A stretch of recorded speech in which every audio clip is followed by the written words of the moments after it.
Hey guys, what's going on? This is Ray with Follow My Lead. Welcome to Ray Knows. Listen, so if you guys first time joining, I am a dog trainer out of Massachusetts. I train family dogs from aggression to advanced basic obedience. So this is one that's come up a lot the past few weeks. It's been a lot about nipping. So here's what Ray knows about nipping. That if your dog is not between the ages of, say, 8 and 12 weeks, let's say 8 and 12 weeks of age, the dog's not nipping anymore. Okay? If your dog is, if you have fostered a behavior of play through your dog using his mouth, today you need to stop. Okay? If a dog is putting his mouth on you, that dog's biting. Look it up. Look up nipping. Nipping is biting, right? And when a young dog is doing it at first, we may say, hey, the dog's nipping.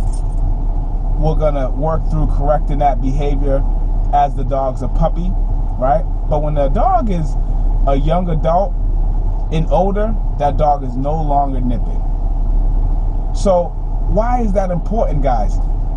Because our mindset, if our mindset is saying, hey, look, oh, my dog nipped so-and-so, or my dog keeps nipping me, right? The way you handle that situation, you will handle it like a nip and not as if your dog is biting.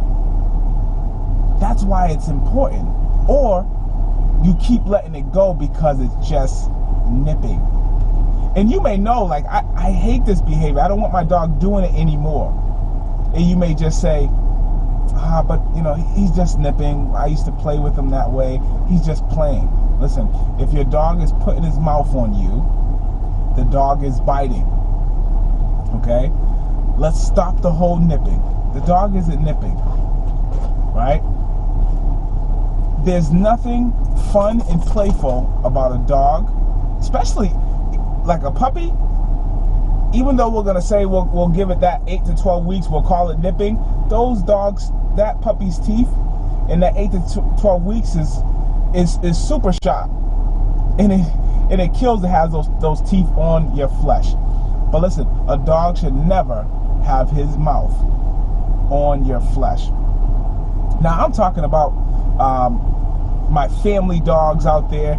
It not to say that my working and protection dogs and those guys can't be family dogs, because they certainly can, and they are. But even when those dogs are being taught how to bite and put their mouths, the person's not using their hand. The person's not using their forearm, right? With nothing on it, with just their flesh. So why would you play with your dog that way? Why would you think that nipping is okay for your dog? Because if you understood clearly, you sat down and said, listen, that my dog is biting, the way that you would handle it would be much different. Now, I'm not talking about punishment, because I got that, or I punish my dog for doing that. I'm not talking about a punishment. The dog doesn't need to be punished. The dog needs to be corrected immediately when the action takes place. But there's also some other things that are happening around the house that the dog needs to stop doing. So I'll talk about those in another segment. Guys, again, this is Ray Knows. Thank you for joining. I am a dog trainer out of Massachusetts. Work with aggressive dogs, work with family dogs, work with bratty dogs, work with snobby dogs, pushy dogs, good dogs, and bad dogs. We cover it all. Thank you for joining. You can follow me At Follow My Lead K9 across social media platforms. Again, that's at Follow My Lead K9 on social media platforms. This is Ray with Follow My Lead, and I will talk to you soon.